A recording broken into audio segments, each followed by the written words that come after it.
T20 world cup 2024లో పాకిస్తాన్కు ఘోర పరాభవం ఎదురైంది. ఈ మెగా టోర్నీలో భాగంగా డల్లాస్ వేదికగా అమెరికాతో జరిగిన మ్యాచ్లో పాకిస్తాన్ ఓటమి పాలైంది. ఈ మ్యాచ్లో ఇరు జట్లు సమంగా పోరాడినప్పటికీ సూపర్ ఓవర్లో మాత్రం యూఎస్ఏ దెబ్బకు పాక్కు భంగపాటు తప్పలేదు. సూపర్ ఓవర్లో తొలుత బ్యాటింగ్ చేసిన అమెరికా 18 పరుగులు చేయగా పాకిస్తాన్ 13 పరుగులు మాత్రమే చేసి ఓటమి పాలైంది. యూఎస్ఏ చేతిలో ఈ ఓటమిపై మ్యాచ్ అనంతరం పాకిస్తాన్ కెప్టెన్ బాబర్ అజమ్ స్పందించాడు. ఎందుకింత ఘోరంగా ఓడిపోయామో చెప్పుకొచ్చాడు.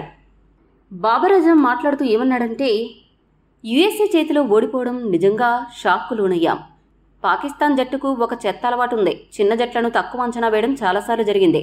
యూఎస్ఏ మ్యాచ్లో కూడా ఆ ఉదాసీనతే మా కొంప ముంచింది. తొలుత బ్యాటింగ్ పరంగా విఫలమయ్యాం. పవర్ ప్లేను సద్వినియోగం చేసుకోలేకపోయాం. అదే సమయంలో వికెట్లు కోల్పోవడం కూడా మమ్మల్ని దెబ్బతీసింది. ఏ మ్యాచ్లోనైనా గెలవాలంటే భాగస్వామ్యాలు చాలా కీలకం.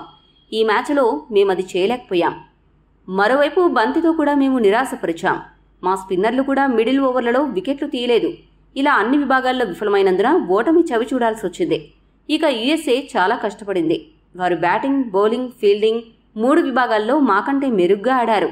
ఈ మ్యాచ్లో ఓడిపోయాం కాబట్టి టీమిండియా మ్యాచ్లో మరింత కసిగా గెలుపును సాధిస్తాం. రోహిత్ సేనపై గెలవడమే మా లక్ష్యం. అది జరిగితేనే మేము సూపర్ 8కి వెళ్లగలమని బాబర్ అజమ్ చెప్పుకొచ్చాడు. బాబర్ వ్యాఖ్యలు చూస్తుంటే టీమిండియా ఆదివారం జరగబోయే మ్యాచ్ కోసం గట్టిగా కష్టపడుతూ సరైన వ్యూహాలు రచించాలి అని అర్థమవుతోంది. ఈ వీడియో మీకు నచ్చితే లైక్, షేర్, కామెంట్ చేయండి. మరిన్ని స్పోర్ట్స్ అప్డేట్స్ కోసం మా ఛానల్ను సబ్స్క్రైబ్ చేసుకోండి.